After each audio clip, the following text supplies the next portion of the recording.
Warning: this video is for entertainment purposes only. Please contact your local municipalities as well as a trade professional or general contractor before starting any do-it-yourself project. Hi, I'm Greg, and welcome to Greg's Do-It-Yourself Tech channel.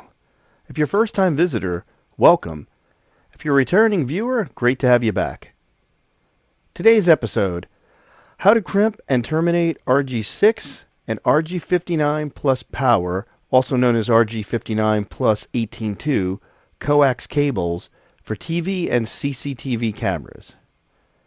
Sounds like a lot of stuff, but it's actually very similar cables. So let's get into things. As always, if you enjoy our videos, please like, subscribe, and share. You can also visit us on the web at gregsdiytech.com for more information about the videos you watched and about tools we use in these videos.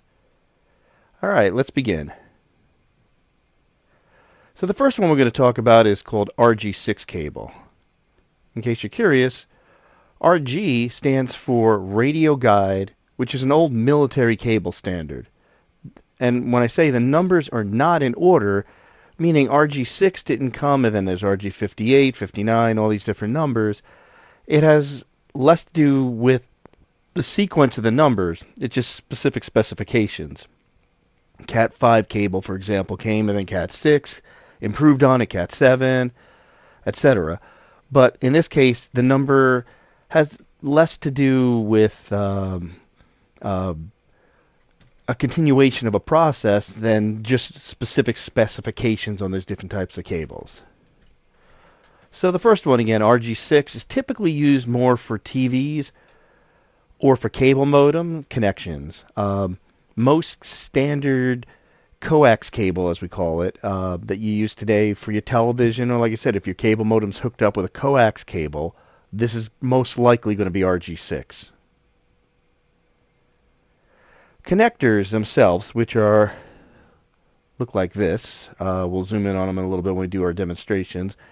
But basically, there's a couple different style connectors that I've seen. There may be others available, but they come in crimp, which is this, compression, which is this, and we'll explain it more during the demonstration, twist on, which I don't have one with me, and bed of nails, which again I'll explain. Well, I guess I could explain it right now. It's a type of connector where it's got a bunch of little teeth in it. Bed of nails are typically used also for stuff like some other electrical stuff. They're also used in plumbing sometimes. They just bite into things. They come, like shark bites, for example, have a bite. Well, maybe not so much shark bites, but like other things where basically they grab in with a bunch of teeth and hold on tight.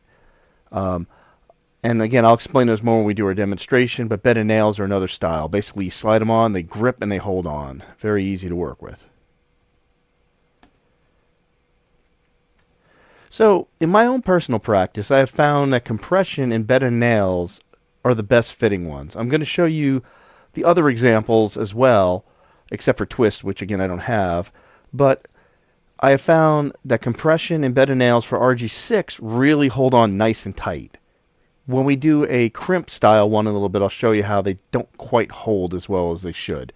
They have a tendency to not hold. Basically, the crimp doesn't crunch down on the insulation well, and they can just pull off if you pull them too tight. So I'll show you all that as we go forward, and you can see what we're talking about. But again, for me personally, I find compression's great, and if you can find those bed and nail style ones where you just push them in and then they just lock, those are really good. They hold on tight.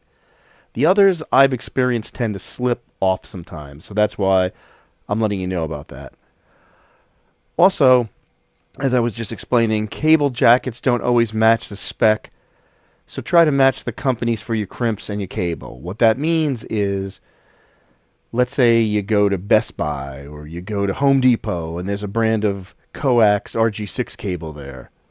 You might want to contact that manufacturer and say, hey, which connectors do you recommend, or what brand connector do you recommend for a tight fit with my cable? Because that's always the biggest problem, is like, here's some of the cable. The jacket around the outside isn't always thick enough, and if it's not thick enough, that's when those connectors tend to slide off. So find out from the company that manufactures your cable who makes the best connectors for the tightest fits, because unfortunately they're not all universally compatible as well as they should be. Typically, again, this is terminated with what they call a male F connector. So if I'm making what they call a patch cable, or just running a cable from like the cable box outside into my house to a connection, it is typically male on both ends. There might be a wall plate or something else which goes male to female and then back out with another male cable. But end to end, it's male typically on the input side coming from the utility, and it is male going into the device, whether it's your television, a cable box, or your cable modem. That is typically a male F connector. Now, I've looked up, there really isn't much information about what an F connector means. So, like I always try to give you guys definitions, I can't find one specifically for F connector. Some people believe it stands for frequency connector. You're going to find the same stuff true when we talk about B and C connectors in a little bit later in this episode, but not a lot of great information about why they call it an F connector.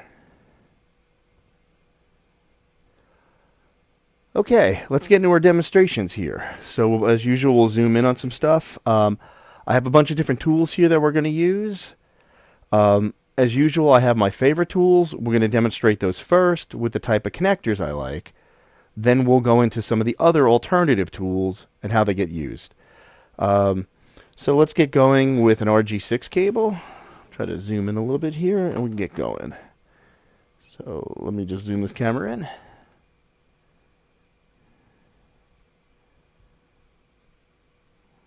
About there should be good.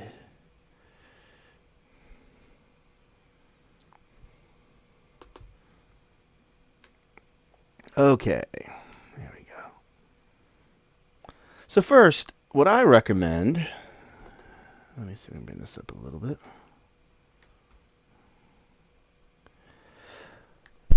What I really recommend is a tool like this. It comes from a company called Ideal. You can see it best on camera 2 over here. But basically, this tool here is pretty cool for working with coax cables, whether it's going to be the RG-6 cables or you're going to be using it for RG-59 cable, whatever you're working on, this is a great tool. So basically, and let me zoom in a little better on camera 2, you can see it even better here.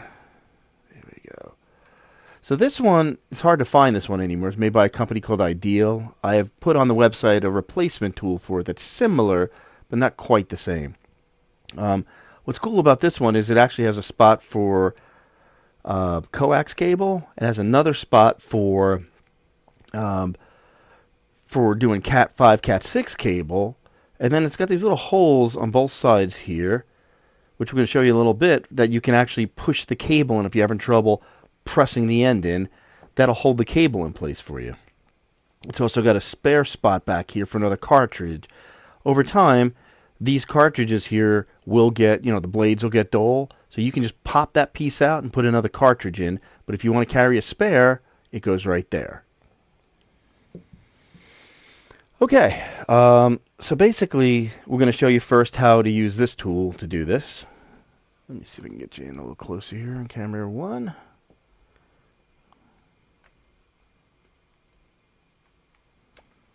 There we go.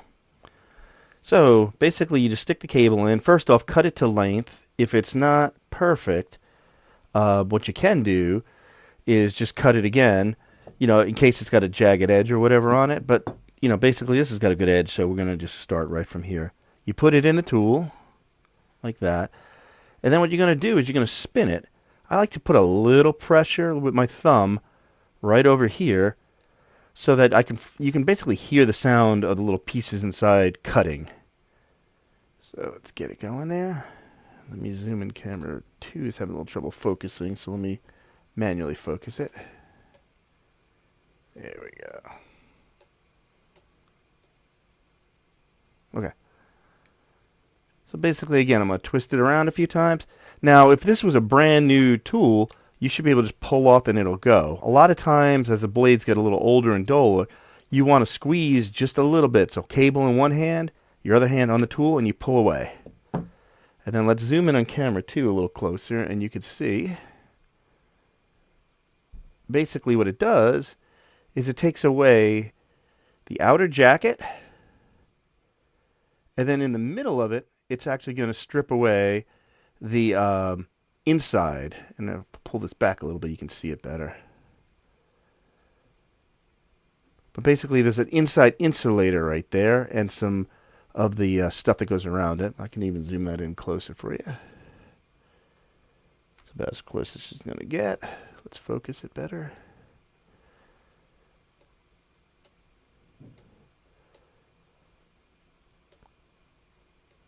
There we go. So in the middle here, you have some shielding. Then you have plastic. And basically, it's going to pull all this off and cut it and leave only that top section exposed. Like basically, the middle conductor there is going to be exposed. So now, basically what I want to do is I want to check the top here and make sure that I haven't gotten any, let me focus this better. I want to make sure I don't have any of this outer stuff, the outer shielding here, touching the coax, because if the middle lead here, if you do, and sometimes you don't see it very well, but if it does, it will actually short it out and it's not going to work properly, or it'll give you some noise. So you don't want to do that. Some of these you can leave them up, others you fan it out and leave it to the side, depends on the connector we're using. And then let's go back over here, zoom out a little bit on that camera. Okay, so now what we're going to do, get in a little closer, camera 1. There we go. Basically, this is going to be, let's do compression first. So basically, I'm going to thread this in. And it basically slides right in really easily. And you'll see what you want to see. Let me zoom in on camera 2 a little bit again.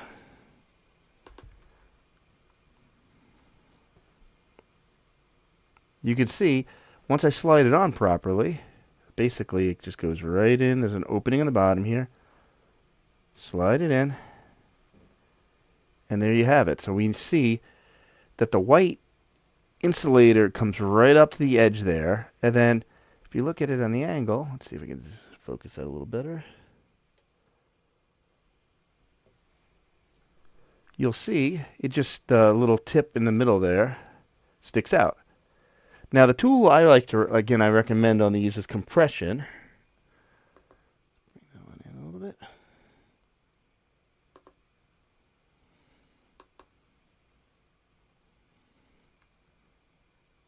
Right about there is good. So a compression tool, I'm going to take, looks like this.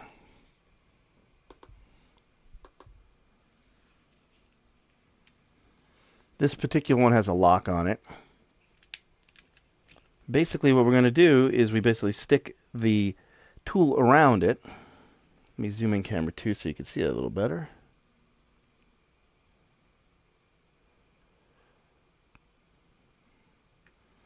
And then typically what I like to do, just hold it with one hand. The other hand's going to squeeze. And you hear that little click noise. Now that connector's on rock solid.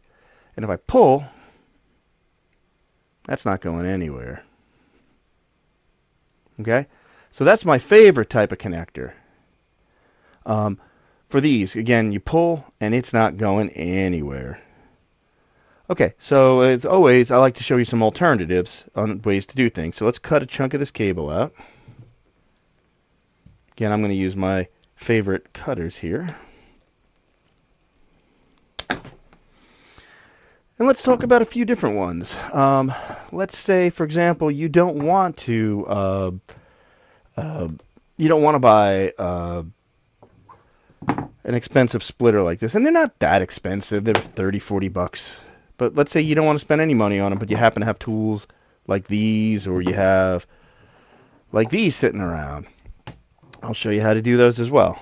So basically, first thing I recommend, bring this over here where you can see it, is cut the outer jacket back about as far as you want it to go. I'd say about from your thumb, from the tip of your thumb back to your knuckles, probably about enough. And you're going to spin it around a couple times. and then just pull the outer jacket off. If it's not ready yet, do it again. What about there? There. Now that I've seen that, I can pull that whole braided section back. And then what I want to do is I'm going to take this tool again, and I'm going to chop it about halfway in the middle. The nice thing about F connectors is you can't get it wrong, because if it's too much, you can always cut the end off. So I'm going to pull in, and then basically now I have that tip there, as you can see. Just focus in on camera 2 for a second. Now, in this case, I want to show you crimping tool. So basically with the crimp, you put it on.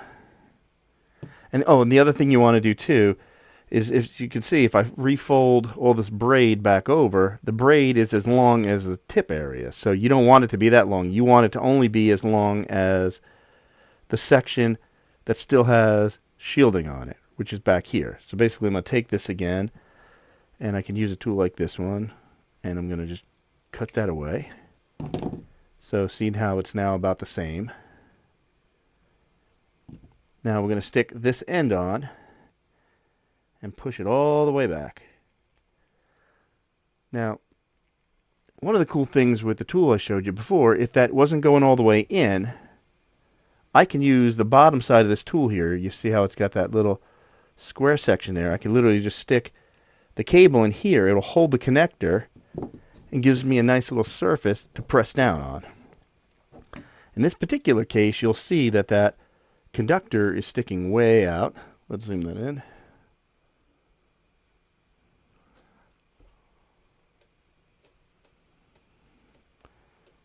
So again, you don't want it anywhere near that long. Here's the comparison. You can see with the other one. See if we can get to autofocus a little better. There we go.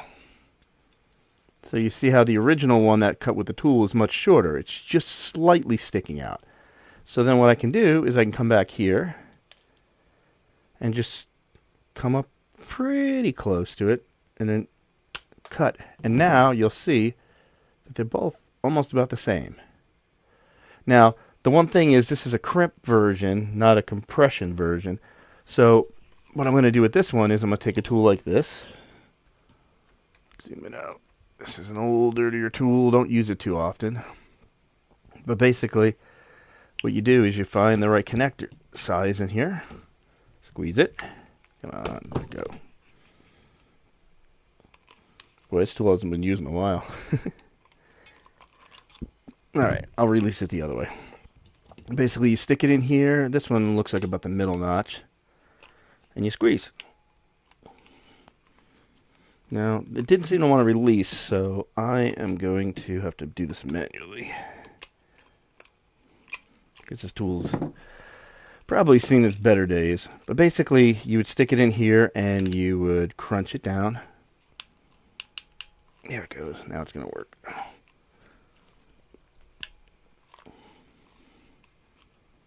Okay, and if it's typed like this where it doesn't want to release, you let it go with this little release mechanism on the bottom. So basically, zooming in here, you can see what it does is it dents the connector, it's the crimp.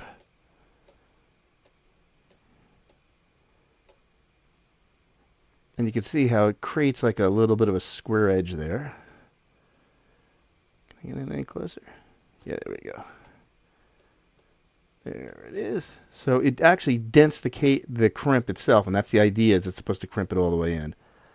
This has a little bit of excess shielding here that you can just basically cut off with a scissor or your cutting tool if you want, or try to tuck it in before you crimp it down. But the problem, as I said, with these connectors is even though I've crimped it down, typically if I pull hard enough, they can sometimes come off. This one actually is behaving. So it's not the greatest demo to show you that part, but a lot of cables I have found that these things just pop right off. So I like the compression style a little better. If you're lucky and you get the right cable, as I actually did on this one, it's not going to come off. But the catch is, like I said, it's hard to get them just right. But like this one is not coming off, which is great. That's what you want it to do. But I have experienced a lot of crimps where it does. And you can see it was a pain to use this tool. The compression tool is squeezed, done. So, like I said, these were great in the old days. And I will show you on the website where to get this tool again if you want one. But I don't typically use these for coax anymore because they're a pain. The compression fittings have gotten cheaper in price. And like I said, I've had plenty of times where they slide off because they're not the right size. So that's 2 demonstrations. We don't have twist-on ones. I don't like the twist-on ones. They pop off pretty easily. But it's funny, when we go on to the next section, I'll show you twist-ons that I actually do like. So let's put this cable over here. Let's go on to the next section of our video. Okay, so the next one is for surveillance camera systems. Before we mentioned it as CCTV cameras. CCTV stands for closed caption TV, which basically means the wires and all the broadcasting is coming from inside your location to inside your location. It's not being broadcasted over the air or something else.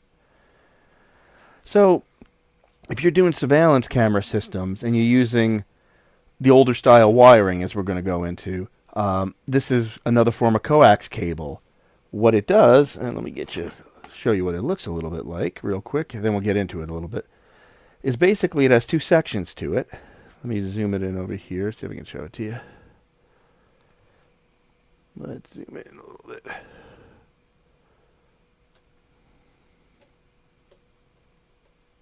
So on one side, you have the coax. On the other side here, you have power.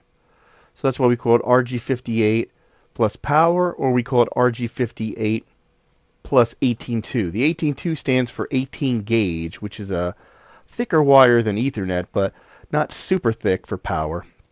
And the /2 means that there's 2 conductors, which is a positive and negative. Okay, let's get into this section here. So again, as we mentioned before, RG stands for radio guide, which is an old military standard. The numbers, again, are not in order. That's why RG-58 is not better than RG-6. It's just used for different things. Part of the spec is RG-59, for example, is a thinner cable with a thinner shield, and it doesn't carry as much frequency range. A single camera doesn't need to carry as many frequency ranges as broadcasting television with multiple channels and multiple different things. So, again, it's just a different application, different cable spec. Sometimes RG-59 plus power is also, RG-59 plus 18.2 is referred to as RG-59 plus power, or we also like to call it Siamese cable because it's like twin sections. So when you're looking it up, you might look up Siamese camera cable, you might look up RG-59 plus power cable, or PWR, or RG-59 plus 18.2. Any of those 3 terms are interchangeable. You'll find when you Google search it or search it on Amazon, any of those will give you results you're looking for. Now here's an important fact. Cameras themselves, which we have on here, for example, this is what they call a turret style camera.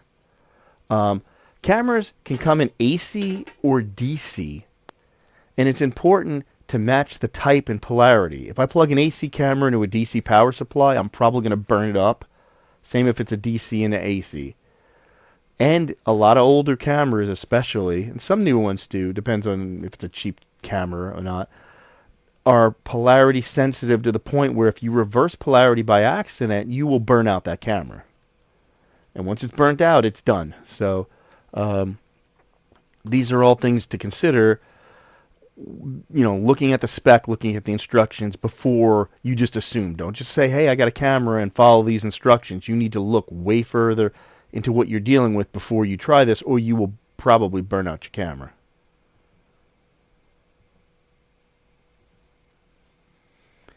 So basically the next thing here, check with your camera manufacturer for proper power supply type and connector types of both ends of the cable. We're going to show you both sides of what one of these cables is going to look like.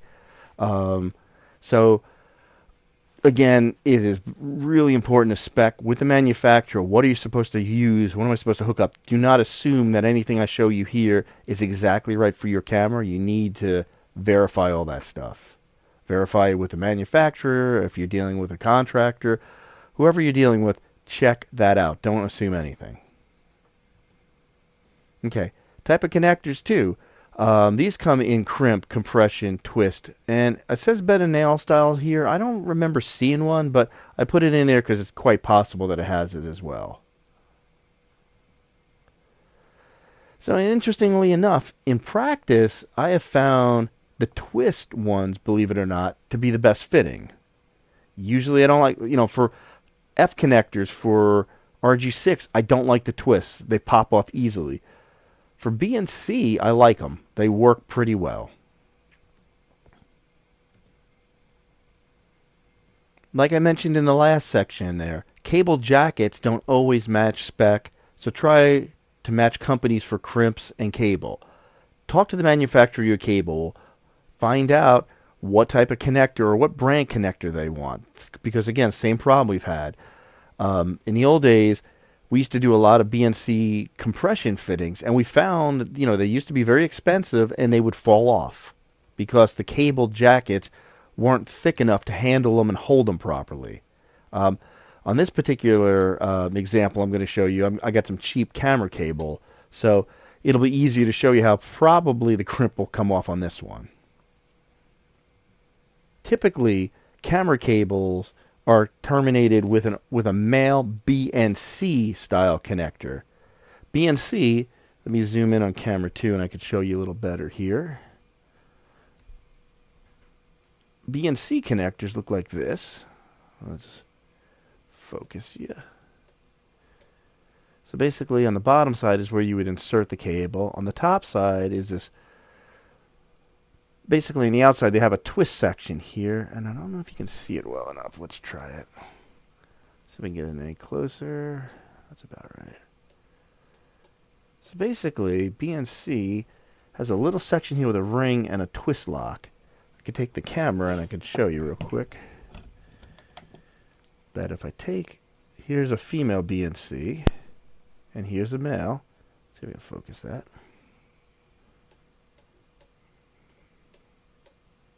Here we go. So basically they go together and then you twist lock. Now it's locked in and it's not going anywhere. Then you twist and pull back to separate them. So that's a male BNC connector. Again, I've looked it up for you. There is a million speculations as to what BNC stands for, including possibly the last names of a few people that created those cables, but nothing is verified. So it's one of those internet myths or legends of what it could be. I'm not going to speculate and say it's this or that when I don't really know. Okay, so I guess the first thing let's talk about is let's do the coax sides of a BNC, of a RG-59 cable. So let me zoom in a little bit again. Then we'll talk about the power side afterwards. Let's zoom it in over here.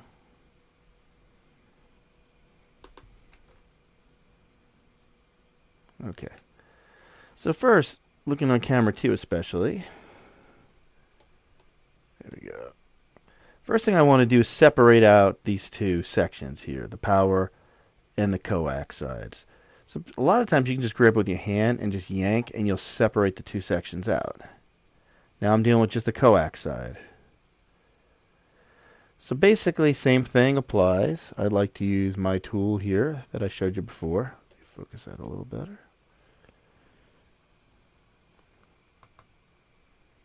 Okay. Clear out the old junk out of this tool here. And again, basically, if you want to do it right, you bring it in right up to the edge here. So I've cut it. It comes to the edge. And I'm going to spin this thing a couple times around. And again, being it's an older tool,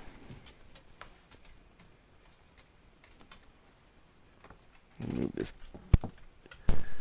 We're going to move the keyboard out of the way for a second. But basically, since it's an older tool, I'm going to hold the top here and press down just a little bit as I pull it away.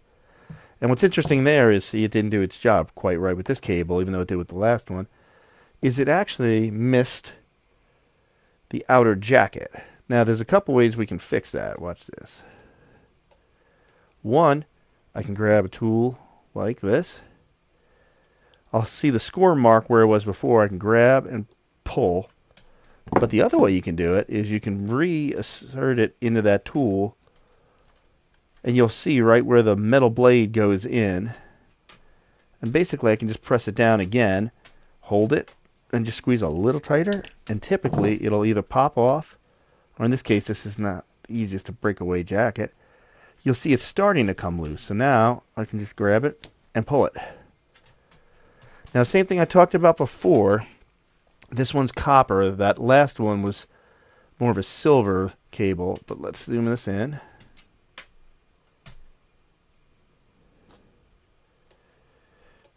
And there we go. So this top here, we want to make sure that there's none of these. Sometimes when you cut the cable, one of these strands actually gets wrapped around that inner core. And if it does, it's going to short out that core. So we do not want that to happen. Once they're right, basically what we're going to do here is we're going to twist it around. And then we're going to take a twist-on style one.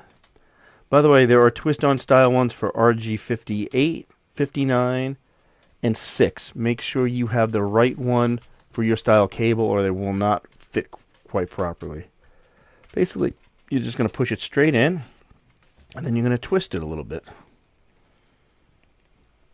And typically, as long as you have it lined up right, that's all you need to do. Nice and simple, no extra tool other than my stripper. I'll give it a tug here. It's on pretty darn tight. So that's a great thing right there.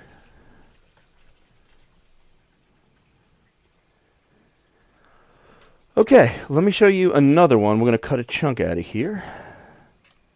Let's back this out a little bit.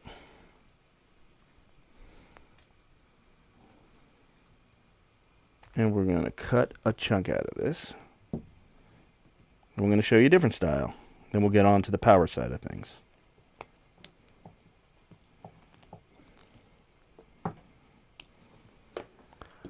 So once again, what we're going to do is we're going to zoom in. And as I showed you before, what I'm going to do is I'm going to separate out. See about there. There we go. Separate the Siamese pairs. Usually, again, you can just grab it a little bit if it's the right type of cable. If not, you can use a scissor. If you have an electrician scissor or a wire cutter for electrician style, and just chomp that a little bit just to separate them out. This particular one's good because it allows the sections to separate out. So this time, let's use one of these tools, like the multi-tool. Again, I like to show you different ways to do it. Zoom you out a little bit. So same thing, we're going to exaggerate our opening like we did with the coax one. I'm going to find a good one of these sections here, and I'm just going to stick it down and twist a little bit. Sometimes you can just chomp it.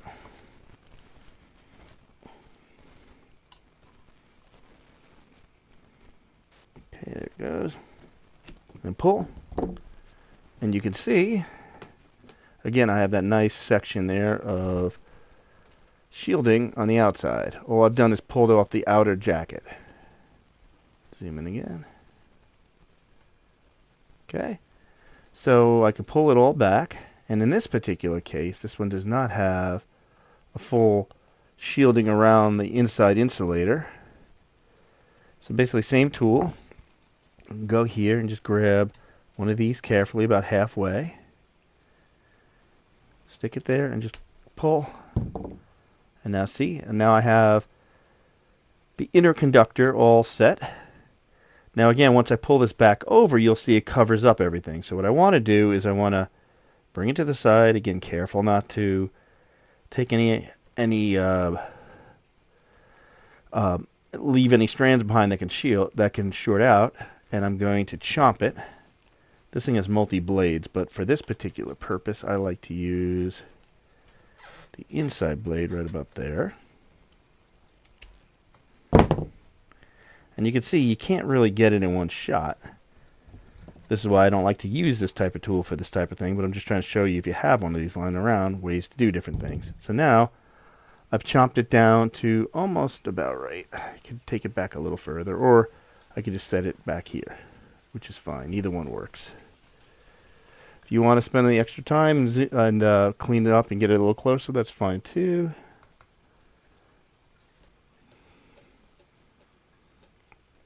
But basically, again, it's just about right there. Close enough for what I'm going to be doing here. Now, this time I'm going to show you a crimp on one, which again I don't like, and we'll see if these fall off. But basically, you're going to stick, these have a back sleeve and a front sleeve. So you stick the back sleeve on first. And you're going to pull this back. Again, make sure no strands are up here shorting this out. Now, also, this is a little bit bigger than it should be.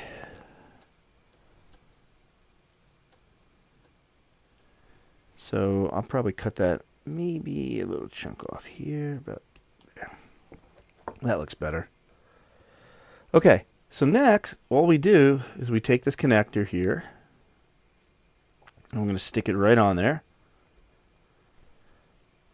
As you can see, when we push the insulation back, we want to have some of this stuff here touching up here. Because if it doesn't touch the metal on the outside, it's not going to have a proper shielding. Push it all in. And then what we're going to do is, again, we're going to take that big chomper tool here. And it has 3 different bits. You're going to have to figure out which one works for your particular application. I would guess it to be the center one on this particular one. Unfortunately, like I said, this thing's not releasing, right? Because it hasn't been used in forever. So I'm going to go to the center one here, and I'm going to chop it down. See if I can focus that better for you. There we go. Basically like that, and normally this tool would release. This one's just giving me a little grief today. But there's a release mechanism here, so if it doesn't do it right, you can squeeze that, or I can do it this way. Let's see.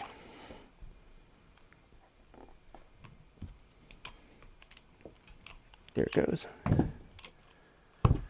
And you can see what happened is that is now nice and crimped. But again, let me see if it'll pull off. Sometimes these will pull. Nope, this one's actually on pretty good. But I have experienced lots of times when over time the tugging on this actually pulls the whole thing free. So that's my reason I don't like those. And you can see it's also a little bit of a pain to crimp those sometimes. We got lucky today that the cable I had for examples actually held in pretty good. Okay, so let's do this. Let me go back to camera 1, zoom out a little bit. And camera 2. So now you have this cable here with basically male ends on both sides. One end will go to a camera. The other end will typically go to the camera system like a recorder. And the other end here is going to go to power supply. Now, cameras typically have what they call barrel style connectors on them, like this. And typically, let's see if I can focus that a little better for you.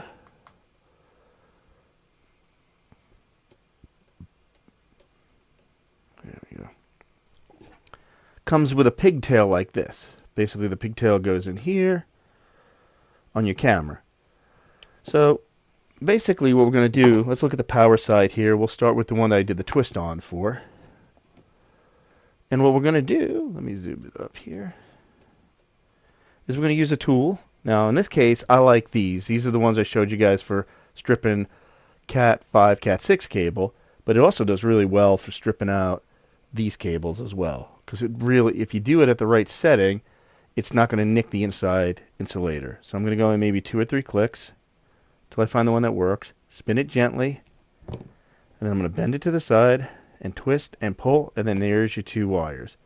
This particular one comes with a ripcord as well if you're using something else and you're concerned that you might be breaking the insulator. Now, we'll show you a few different ways with this. Because now, basically what I'm going to do is strip about 1/4 of an inch to 1/2 an inch off the top here. Using some type of stripper. Again, these are my favorite all-around tool. You'll see me using these a lot in demonstrations.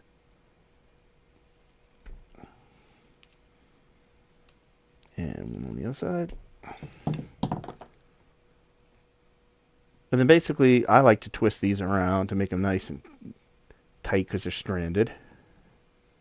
Cable, and let's zoom it in a little bit here, and you can see what it looks like again. Okay. Now, there are a few different things we can use. There's actually 3 different things I'm going to show you that we could use to connect this together. So here's the pigtail. Let me zoom that camera in too so you can see a little better on this one as well as I demonstrate.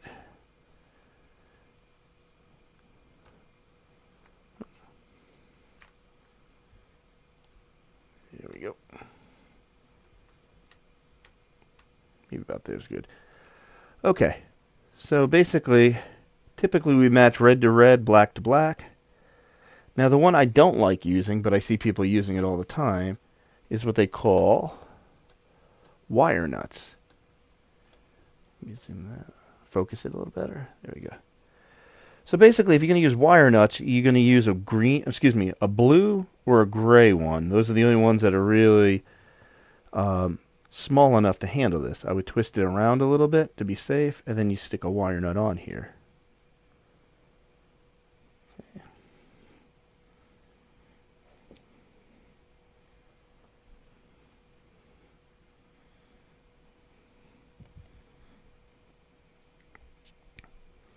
There you go.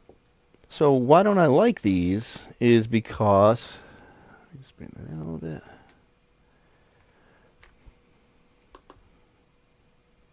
So the reason I don't like these is typically a lot of these cameras are held inside walls or ceiling soffits. When you go to pull this back out, let's say you have a bad camera and you try to pull it out, a lot of times these tend to break free as you're pulling. Now you have maybe this pigtail stuck behind, or maybe the cable got stuck in the wall. So you can use them. I'm not a big fan of them for that reason. They just tend to fall off. What they are cool for is if you want to basically, oops, hang on a second here. Let me get my focus right.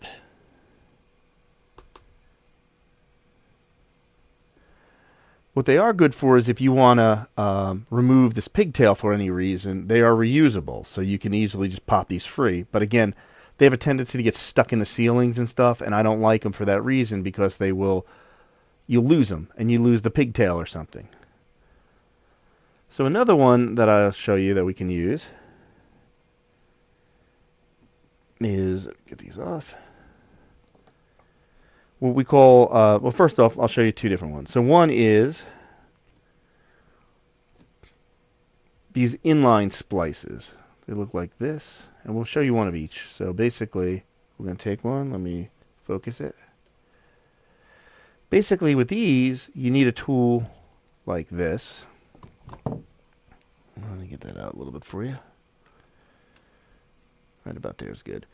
And what's cool with this tool, again, I don't like this tool for a lot of things, but when it comes to crimping these style connectors on, this top section here is built for insulated and non-insulated splices that you can just squeeze down. So I can stick one end of a wire into here. Usually we have to trim them back a little bit. But basically, if I was to cut this back, say about halfway, there we go. Put that in there. Then I can crunch it down. Then on the other side, get that whole thing in there. I think that'll fit without a problem. Basically, you want to push them in to the point where there is no wire sticking out that doesn't have insulation on it. So I'm going to stick this one in here. And then I can crunch this one. Couple spots over here. Just basically, you're going to put it down. Let me zoom it in a little bit for you on camera too.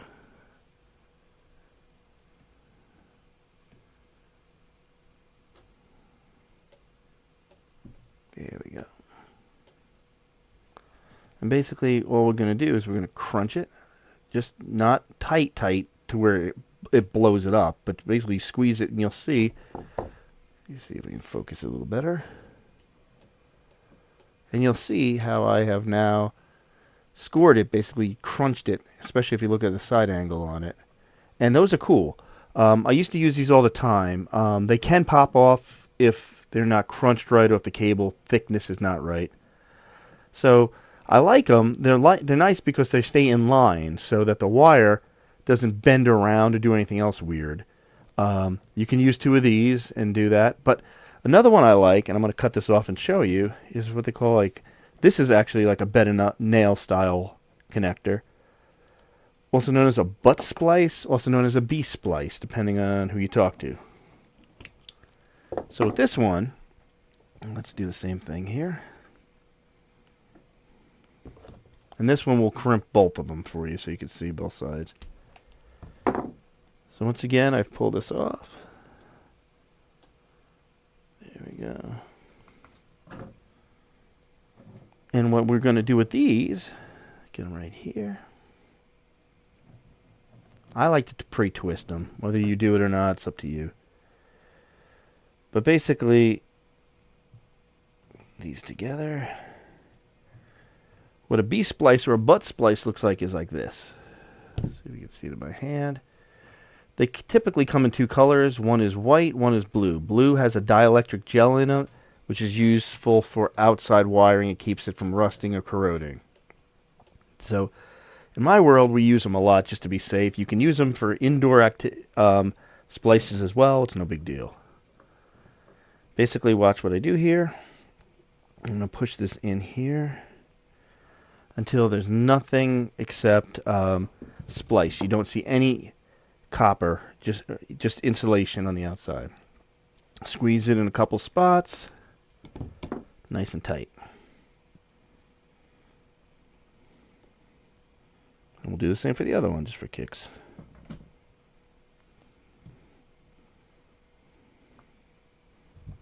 So again, we have another one of these, and we're just going to put it over the top. And like I said, the advantage of these is they have this little bed of nails inside of them. So when you squeeze, those nails hold it in place. And it's not going anywhere. So it's waterproof connection in that there. Now the rest of it may not be, but that's not going to rust on you. The wire does bend around. So the inline splice is cool because it doesn't... the inline splice allows the wire to continuously go straight, where this one, you have to basically bend it and the wire's going around. But the advantage of this is it's nice for tight spaces. When I try to go straight with the other one with a camera, sometimes it's hard to get exactly the right length on it.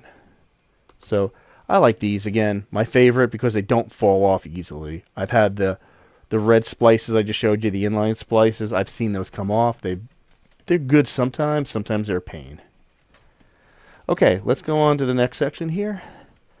So basically, now here's a camera.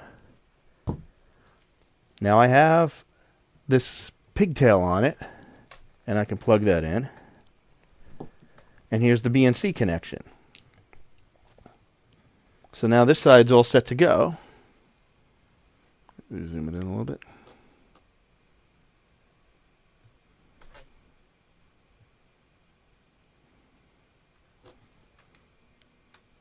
There. So what happens on the other side? Let's show you.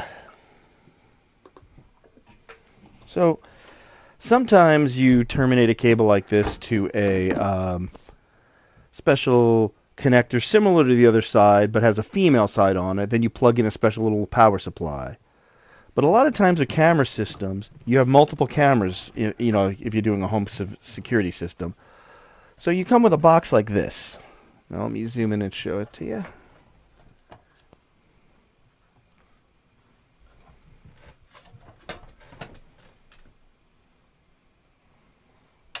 And what's important here, let me get this stuff out of the way.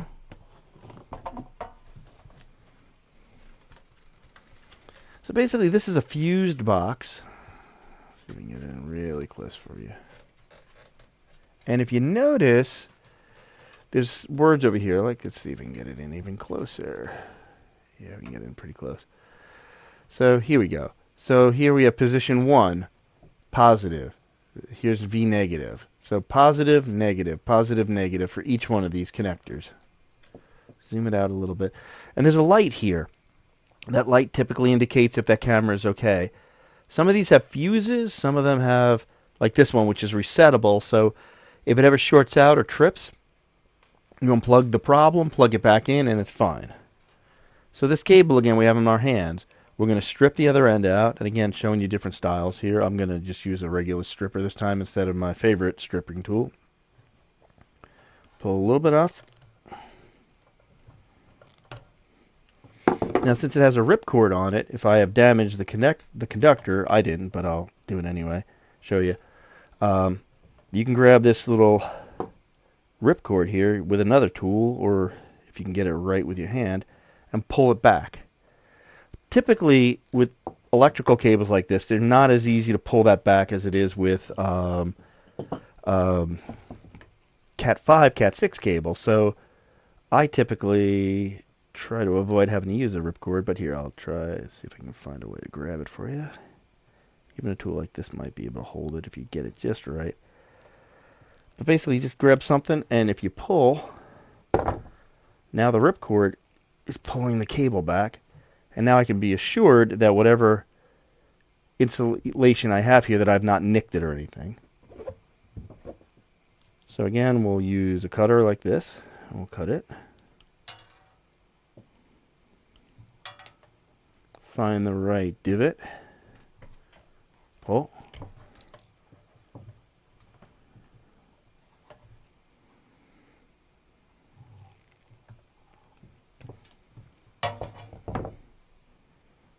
Okay. And then what we'll do is this particular one, we'll pull this back a little bit, thread through here.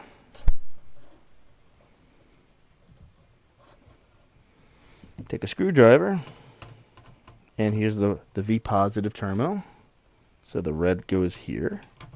And again, you need to make sure with your camera manufacturer that this is the right power supply, that there is a positive and a negative, and that this is AC or DC is accurate.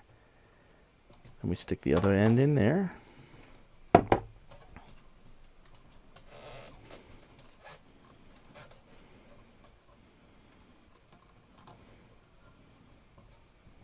And take a screwdriver here and tighten the end on. And there you have it. Also, we would cut back the jacket here, so typically I would do that first. Let's use this one for kicks. Or, you know what, I haven't used my electrician scissors, but just again, demonstrate for you. Cuts really well for cutting off the ripcord and the insulation in one shot. So basically here you have it. You have a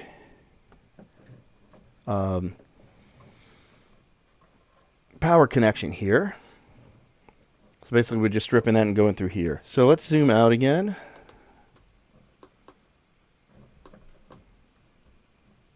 Okay.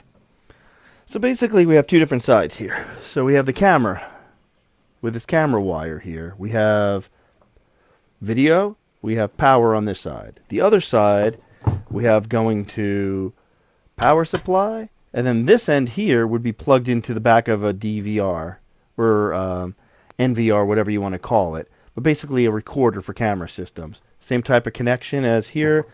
Basically, on the back of it, it has a bunch of connectors where you basically would put one of these BNCs in, twist, and it's locked on that side.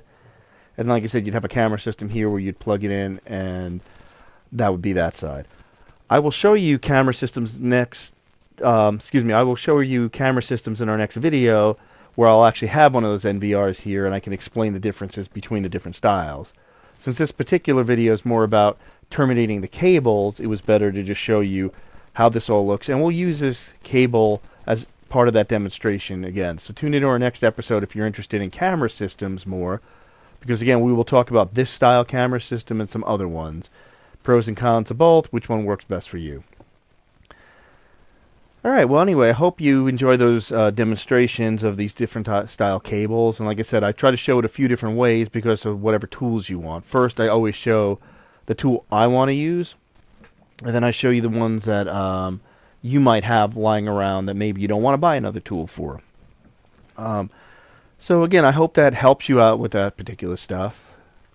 Again, please, if you've enjoyed this video, if it's helpful for you, please like, subscribe, and share. Tell your friends all about this video, especially if you know somebody that's trying to do one of these projects.